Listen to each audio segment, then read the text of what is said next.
प्रश्न 1, बाजार का जादू चढ़ने और उतरने पर मनुष्य पर क्या क्या असर पड़ता है?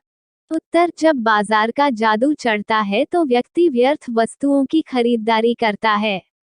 वह उस सामान को भी खरीद लेता है जिसकी उसे आवश्यकता नहीं होती। वास्तव में बाजार के जादू का प्रभाव गलत या सही की पहचान खत्म कर देता है। लेकिन जब घर लौटने पर बाजार का यह जादू उतरता है तो उसे पता चलता है कि बाजार की चकाचौंध ने उन्हें मूर्ख बना दिया है।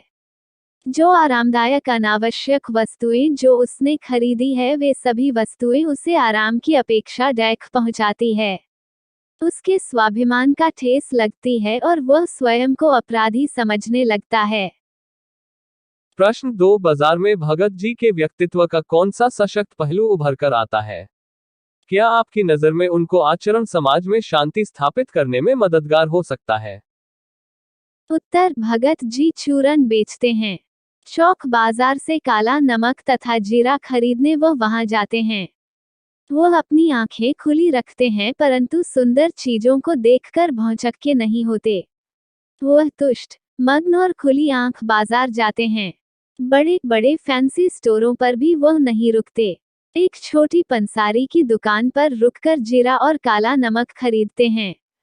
उनके लिए बाजार की उपयोगिता इतनी ही है।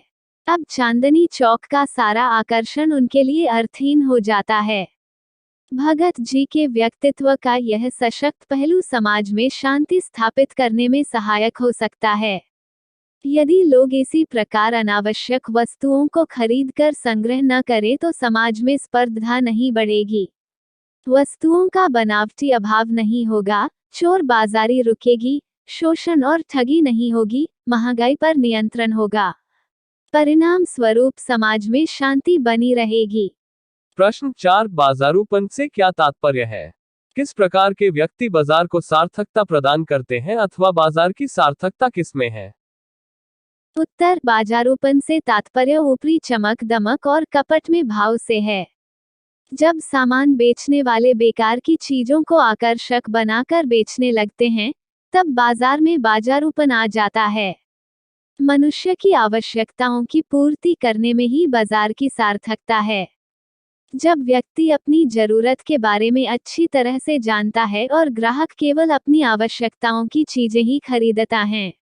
साथ ही विक्रेता ग्राहकों का शोषण नहीं करते और छल कपट से ग्राहकों को लुभाने का प्रयास नहीं करते। इस प्रकार के विक्रेता और ग्राहक दोनों ही बाजार को सार्थकता प्रदान करते हैं। प्रश्न 4, बाजार किसी का लिंग, जाति, धर्म या क्षेत्र नहीं देखता, वह देखता है सिर्फ उसकी क्रय शक्ति को। इसे रूप में वह एक प्रकार से सामाजिक समता की भी रचना कर रहा है। आप इससे कहां तक सहमत हैं? उत्तर, मैं इस बात से पूर्णतया सहमत हूँ। बाजार किसी का लिंग, जाति, धर्म या क्षेत्र नहीं देखता। वह सिर्फ ग्राहक की क्रय शक्ति को देखता है।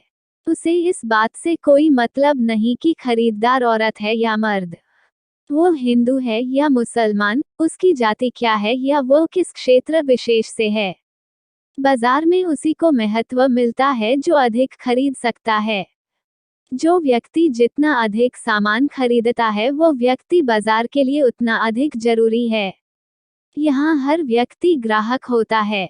इस लिहाज से यह एक प्रकार से सामाजिक समता की भी रचना कर रहा है।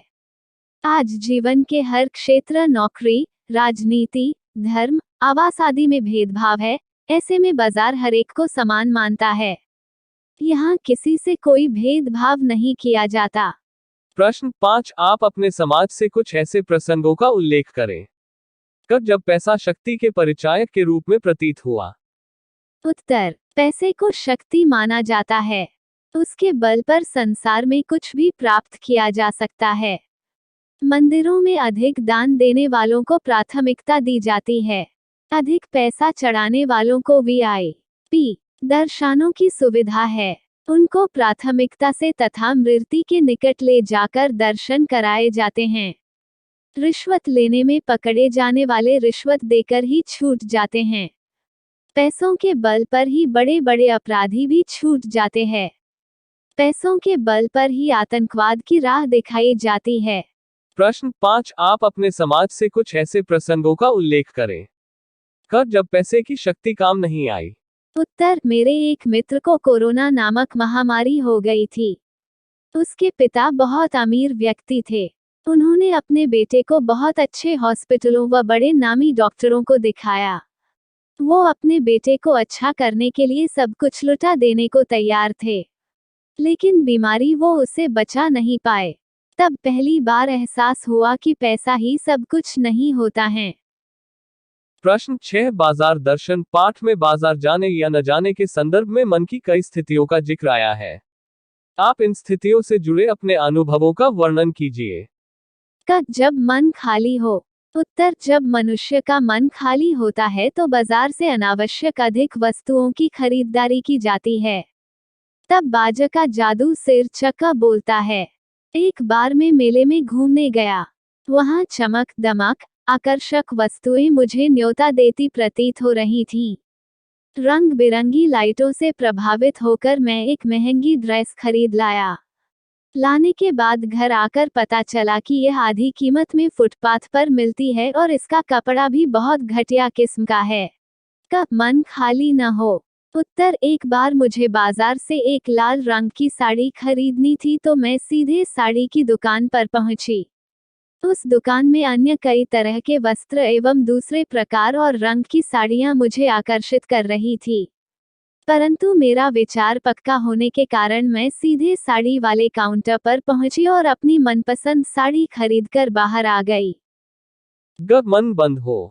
मुझे सुंदर ड्रेसों का बहुत शौक है, किंतु एक दिन मेरा मन बहुत उदास था। तब उस दिन वस्त्रों के बाजार के रंग बिरंगे सुंदर वस्त्र भी मुझे आकर्षित नहीं कर पाए। मैं बिना कुछ लिए यूं ही घर चला आया। मन में नकार हो। एक बार मेरे पड़ोसी ने मुझे नकली वस्तुओं के बारे में कुछ इस तरह समझाया कि मेरे मन में वस्तुओं के प्रति एक प्रकार की नकारात्मकता आ गई। मुझे बाजार की सभी वस्तुएं में हमें कोई न कोई कमी दिखाई देने लगी। मुझे लगा जैसे सारी वस्तुएं अपने मापदंडों पर खरी नहीं है। प्रश्न 7, बाजार दर्शन पाठ में किस प्रकार के ग्राहकों की बात हुई है? आप स्वयं को किस श्रेणी का ग्राहक मानती हैं? उत्तर, इस पाठ में प्रमुख रूप से दो प्रकार के ग्राहकों का चित्रण किया गया है। एक तो वे ग्राहक जो जरूरत के अनुसार चीजें खरीदते हैं। दूसरे वे ग्राहक जो केवल धन प्रदर्शन करने के लिए चीजें खरीदते हैं। ऐसे लोग बाजारवादी संस्कृति को ज्यादा बढ़ाते हैं। मैं स्वयं को पहले प्रकार का ग्राहक मानती हैं क्योंकि इसी में बाजार की सार्थकता है। प्रश्न 8, आप बाजार की भिन्न भिन्न प्रकार की संस्कृति से अवश्य परिचित होंगे। मॉल की संस्कृति और सामान्य बाजार और हाट की संस्कृति से आप क्या अंतर पाते हैं? परचेजिंग पावर आपको किस तरह के बाजार में नजर आती है? उत्तर, मॉल की संस्कृति में हमें एक ही छत के नीचे तरह तरह के सामान मिलते हैं। यहाँ का आकर्षण ग्राहकों को सामान खरीदने को मजबूर कर देता है। इस प्रकार के बाजारों के ग्राहक उच्च और अमीर वर्ग से संबंधित होते हैं। सामान्य बाजार में लोगों की आवश्यकतानुसार चीजें होती हैं। यहाँ का आकर्षण मॉल संस्कृति की तरह नहीं होता है। इस प्रकार के बाजारों के ग्राहक मध्यम वर्ग से संबंधित होते हैं। हाट की संस्कृति के बाजार एकदम सीधे और सरल होते हैं। इस प्रकार के बाजारों में निम्न और ग्रामीण परिवेश के ग्राहक होते हैं। इस प्रकार के बाजारों में दिखावा नहीं होता है। परचेजिंग पावर हमें मॉल संस्कृति में ही दिखाई देता है क्योंकि एक तो उसके ग्राहक उच्च वर्ग से संबंधित होते हैं और मॉल संस्कृति में वस्तुओं को कुछ इस तरह के आकर्षण में पेश किया जाता है कि ग्राहक उसे खरीदने को मजबूर हो जाते हैं।